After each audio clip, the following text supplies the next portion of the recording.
सरकार जो बेचना चाहती है जेमिनाई को, वो हम समाजवादी लोग मिलकर के इसको बिकने नहीं देंगे।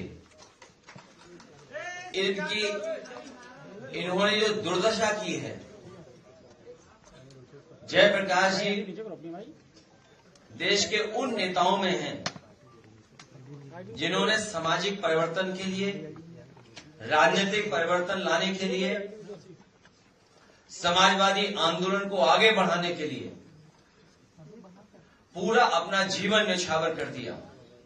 जहां वो अंग्रेजों से लड़ते रहे और उसके बाद जो सरकारों में बुराई आई उसको भी उन्होंने अपने संघर्ष के रास्ते सरकार को जगाने का काम किया। और उस समय की सरकार जो ये समझती थी कि सरकार नहीं हट सकती है, जयप्रकाश जी की क्रांति ने, संपूर्ण क्रांति के आह्वान ने उस सरकार को भी हटाने का काम किया। जो संपूर्ण क्रांति का नारा दिया आज भी प्रासंगिक है। आज भी देश को वही रास्ते की जरूरत है। हमारा देश तभी खुशहाल होगा जब समाजवादी मूल्यों से चले। जहां जयप्रकाश जी ने अपना जीवन भर आंदोलन किया, जीवन भर संघर्ष किया और समाज से लेकर के राजनीतिक दिशा को बदला। हम समाजवादियों को वो विरासत में जो चीजें मिली हैं, आज के दिन हम लोग संकल्प लेते हैं कि उनको आगे बढ़ाने का काम करेंगे। जेपीआईसी से हम लोगों ने कई बार आपसे कहा कि पॉलिटिकल इमोशनल अटैचमेंट है, क्योंकि इसका शिलान्यास जब हुआ था उस समय नेताजी, जॉर्ज फर्नांडिस और समाजवादी पार्टी के वरिष्ठ नेता और बहुत महत्वपूर्ण नेता उस कार्यक्रम में शामिल रहे थे। न केवल इस सरकार ने बर्बाद किया है उसको, बर्बाद के साथ साथ कोई देख ना पाए, क्योंकि अगर देखेगा तो बहुत सारे देश के लोगों को जानकारी हो जाएगी। याद रहे सरकार को कि जयप्रकाश जी ने जनता को जगा करके सरकार को हटाने का काम किया था। समाजवादी लोग हम सब मिलकर के जनता को जागरूक कर करके सरकार को हटाने का काम करेंगे। आज के दिन हम छात्र सभा के दोनों नौजवानों को बधाई देना चाहते हैं। हालांकि लोहिया बांडी के हमारे राम करण निर्मल को भी मैंने कहा था कि उनकी भी इच्छा थी कि कुछ इस तरह का काम किया जाए। मैंने उन्हें रोका था, लेकिन छात्र सभा के विनीत कुशवाहा और छात्र सभा का नेता अमर यादव, उन दोनों को बधाई। जो काम हम लोग करना चाहते थे वो काम उन्होंने पहले ही कर दिया। और अक्सर देखा जाता है कि पुलिस पीछे ही रह जाती है, इस बार फिर पुलिस पीछे रह गई। और इस साल का जो सोशलिस्ट प्राइज है वो उन्हीं दोनों छात्र सभा के नेताओं को जाता है। नहीं, वो प्रिंट आउट देना मुझे जरा। अखिलेश जी, बड़ी पहरेदारी है, सरकार रोक रही है आपको। कोई पहरेदारी नहीं है, कोई पहरेदारी नहीं है। अभी लोग मैं प्रिंट आउट वो देना मुझे, कॉपी, प्रिंट आउट की कॉपी पड़ी होगी उधर, देखिए।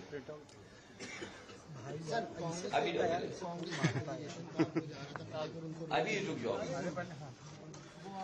मुझे जानकारी बाद में मिली कि हमारा अकाउंट ब्लॉक कर दिया गया, सस्पेंड कर दिया गया। और जो आप लोगों के माध्यम से जानकारी मिली और जो आज कागज पे मुझे जानकारी मिल रही है कि उस पर कुछ ऑब्जेक्शंस था।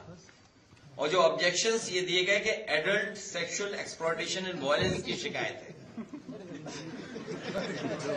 हमारा अकाउंट नहीं, ये हमारे पत्रकार साथी जानते होंगे।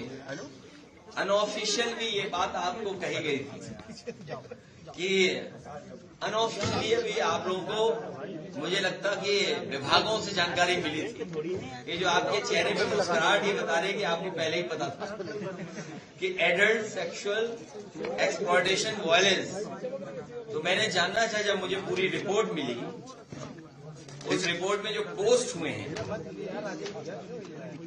बलिया की एक घटना है जहां पर एक युवती को लेकर के पोस्ट हुआ था, और वो सच्ची घटना है क्योंकि हमारे सांसद जी बगल में खड़े हैं। और सबसे महत्वपूर्ण एक और है, एक पत्रकार की हत्या, उसको लेकर के जो ट्वीट किया था मैंने, उसमें जो लिखा था मैंने, वो ये लिखा था कि एक पत्रकार की हत्या, पत्रकार पर दबाव बनाना, पत्रकार को महीना बांधना,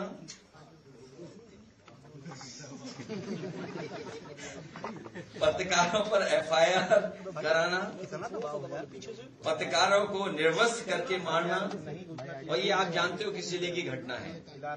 चलो, पत्रकारों को अवांछित और बेपाबंद कराना, भाजपा राज्य में मीडिया के मनोबल के इनकाउंटर का हर हथकंडा अपनाया जा रहा है, तो इसमें क्या गलत है।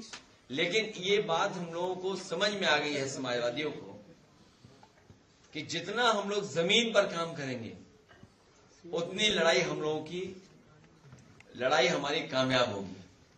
इसलिए जमीन पर ही हम लोग संघर्ष करेंगे और जमीन पर ही जनता को जागरूक करने का काम करेंगे।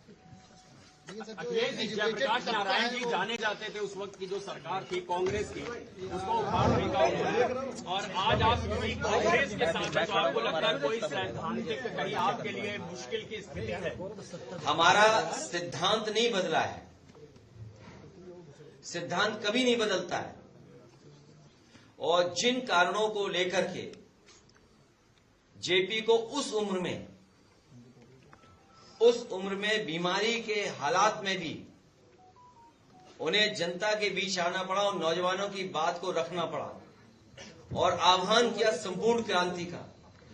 वो परिस्थितियां आज भी हैं, बढ़ती हुई महंगाई, बढ़ता हुआ भ्रष्टाचार, और किसी को भी किसी संस्था से न्याय न मिलना, सरकार की नाकामी, और सरकार जनता से दूर जाती जा रही है।